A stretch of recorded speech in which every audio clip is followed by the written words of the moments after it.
Hello everyone, welcome back to my new video. तो कैसे हैं आप सब? आई होप आप सब बहुत ही अच्छे होंगे। तो आज हम डिस्कस करने वाले हैं कि 2025 में रक्षाबंधन कब होगा, 8 अगस्त को या फिर 9 अगस्त को। क्या शुभ मुहूर्त रहेगा, किस समय आपको राखी बांधनी चाहिए, कौन सा समय जो है वो बहुत सही रहेगा। साथ ही हम जानेंगे कि क्या इस साल भी भद्रा का कोई साया है, और अगर भद्रा है तो वो किस समय से किस समय तक रहेगी। इसी के साथ हम जानेंगे कुछ ऐसे उपाय जो आप रक्षाबंधन वाले दिन कर सकते हैं और अपनी मनोकामनाओं को पूर्ण कर सकते हैं या फिर अपनी कुछ समस्याओं को हल कर सकते हैं। तो चलिए शुरू करते हैं। रक्षाबंधन भाई बहन के प्रेम और सुरक्षा के वचन का पर्व है, जिसे सावन मास की पूर्णिमा के दिन पूरी श्रद्धा भाव से मनाया जाता है। इस दिन बहनें अपने भाई की कलाई पर राखी बांधती है और भाई उन्हें जीवन भर रक्षा का वचन देते हैं। लेकिन अगर इस दिन भद्रा काल का संयोग बन जाए तो त्यौहार की शुभता पर असर पड़ता है। मान्यता है कि भद्रा के समय कोई भी शुभ कार्य करना वर्जित होता है, क्योंकि इसे अशुभ और विघ्नकारी माना गया है। पिछले कुछ वर्षों में रक्षाबंधन पर भद्रा के कारण राखी बांधने के समय में बदलाव करना पड़ा था। इस कारण लोग सही मुहूर्त का इंतजार करते हैं ताकि शुभ घड़ी में रक्षा सूत्र बांधा जा सके। इस साल भी यही सवाल बना हुआ है कि क्या भद्रा रक्षाबंधन के दिन पड़ेगी या नहीं। इसलिए जरूरी हो जाता है कि समय से पहले भद्रा की स्थिति और शुभ मुहूर्त की जानकारी ले ली जाए। आइए जानते हैं किस दिन होगा रक्षाबंधन। इस साल रक्षाबंधन का पर्व 9 अगस्त यानी शनिवार को मनाया जाएगा, क्योंकि इस दिन सावन मास की पूर्णिमा पड़ रही है।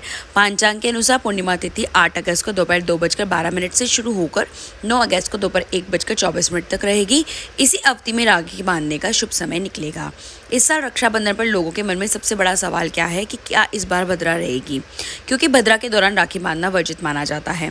पांचांग के अनुसार सावन की पूर्णिमा की तिथि 8 अगस्त को दोपहर को 2:12 से शुरू होगी और उसी समय से भद्रा भी लग जाएगी। यह भद्रा 9 अगस्त को सुबह 1:52 तक रहेगी। हालांकि यह पाताल लोक की भद्रा मानी जा रही है, जिसका असर कुछ हद तक कम माना जाता है। फिर भी शुभ कार्य के लिए इसके समाप्त होने के बाद ही राखी बांधना बेहतर होगा।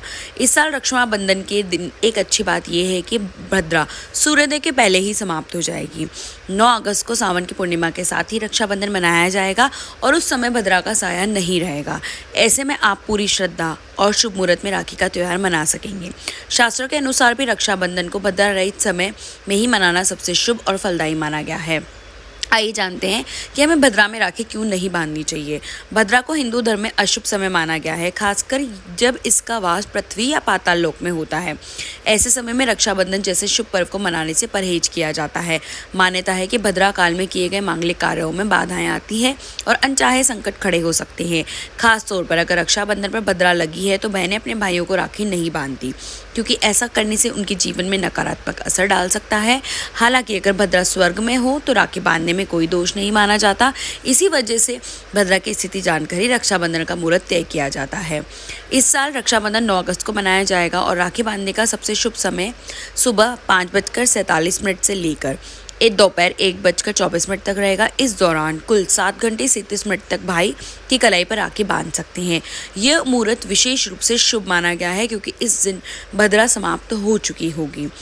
रक्षाबंधन पर राहु काल के दौरान राखी नहीं बांधनी चाहिए, क्योंकि इस समय में भी कोई शुभ कार्य करना वर्जित माना जाता है।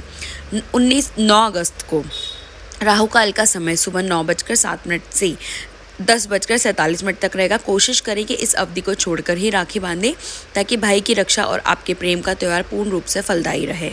आइए जानते हैं रक्षाबंधन के कुछ उपाय जो आप रक्षाबंधन वाले दिन कर सकते हैं। तो चलिए शुरू करते हैं। रक्षाबंधन पर घर की दरिद्रता मिटाने और खुशहाल जीवन के लिए कई विशेष उपाय भी किए जाते हैं। आइए जानते हैं कौन कौन से हैं वो उपाय। रक्षाबंधन के मौके पर भगवान शिव और लक्ष्मी नारायण की विधि विधान से पूजा करें। इसके बाद शाम को चंद्रोदय के बाद चंद्रमा को जल अर्घ्य दें। मान्यता ऐसा करने से धन दौलत में वृद्धि होती है। भाई बहन के रिश्ते में प्रेम बढ़ाने के लिए रक्षाबंधन के दिन सबसे पहले हनुमान जी को राखी बांधें। मान्यता है कि इससे भाई बहन का क्रोध शांत होता है और रिश्तों में आपसी प्रेम और सद्भावना बढ़ती है। धार्मिक मान्यता है कि रक्षाबंधन के दिन गणेश जी की पूजा करने से भाई बहन के रिश्ते में मिठास बढ़ती है और घर में खुशियाँ लौट आती है। आर्थिक स्थिति को मजबूत बनाने के लिए राखी के मौके पर अपनी बहन के हाथ से गुलाबी कपड़े में अक्षत, सुपारी और एक सिक्का लें। इसके बाद बहन को मिठाई, वस्त्र और उपहार दें। उनका चरण स्पर्श करें। गुलाबी रंग के कपड़े के लिए गए सामान को बांधकर तिजोरी में रख लें। मान्यता है ऐसा करने से धन का भंडार भरा रहता है। रक्षाबंधन के दिन संभव हो तो भाई बहन पूर्णिमा तिथि का व्रत रख सकते हैं। इस दिन माँ लक्ष्मी की पूजा के दौरान उन्हें खीर का भोग लगाएं। कनकधारा स्तोत्र का पाठ करें। इसके बाद लक्ष्मी माँ के समक्ष भाई को राखी बांध बांधे। मान्यता ऐसा करने से माँ लक्ष्मी की कृपा बनी रहती है। मान्यता अनुसार यदि आपको लगता है कि आपके भाई को किसी की नज़र लग गई है तो इस दिन फिटकरी को अपने भाई के ऊपर से 7 बार वार कर उसे किसी चौराहे पर फेंक आएं अथवा चूल्हे की आग में जला दें। इससे हर तरह का नजर दोष दूर होता है। रक्षाबंधन के दिन लाल रंग के मिट्टी के घड़े को लाल कपड़े से ढककर एक नारियल रख दें और फिर भाई राखी बंधवाकर इस घड़े को झूली बनाकर बहते जल में प्रवाहित कर दें।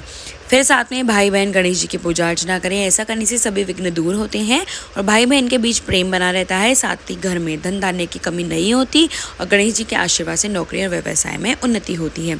रक्षाबंधन के दिन भाई बहन किसी गरीब व जरूरतमंद को भोजन कराएं और गाय को हरा चारा खिलाएं। आप किसी गौशाला में गायों की सेवा के लिए धन का दान कर सकते हैं। ऐसा करने से 33 करोड़ देवी देवताओं का आशीर्वाद प्राप्त होता है। घर में सुख समृद्धि बनी रहती है। रक्षाबंधन के दिन सुबह जल्दी उठे और स्नान के बाद सूर्य को जल चढ़ाए। जल चढ़ाने के लिए तांबे के लोटे का उपयोग करें। जल में लाल फूल और चावल भी डालें। रक्षाबंधन की सुबह स्नान के बाद किसी हनुमान मंदिर जाए, हनुमान जी को नारियल मिठाई चढ़ाएं। राखी हनुमान जी को बांधें और बाधाएं दूर करने की प्रार्थना करें। साथ ही हनुमान चालीसा का पाठ भी करें। गाय को हरी घास खिलाएं, किसी गरीब को खाना खिलाएं, किसी गौशाला में धन का दान करें।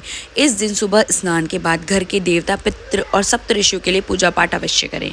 राखी बांधने से पहले उसे गंगा जल से शुद्ध कर लें। इसके बाद राखी को अपने इष्ट देवता के चढ़ने में रखें। इसके बाद उसे भाई की कलाई पर बांधे। माना जाता है इससे जीवन में सुख समृद्धि बनी रहती है। अगर आपको वीडियो जानकारी अच्छी लगी हो तो वीडियो को लाइक कीजिए और ऐसे ही मोर वीडियोस देखने के लिए मेरे चैनल को सब्सक्राइब कीजिए। Thank you for watching.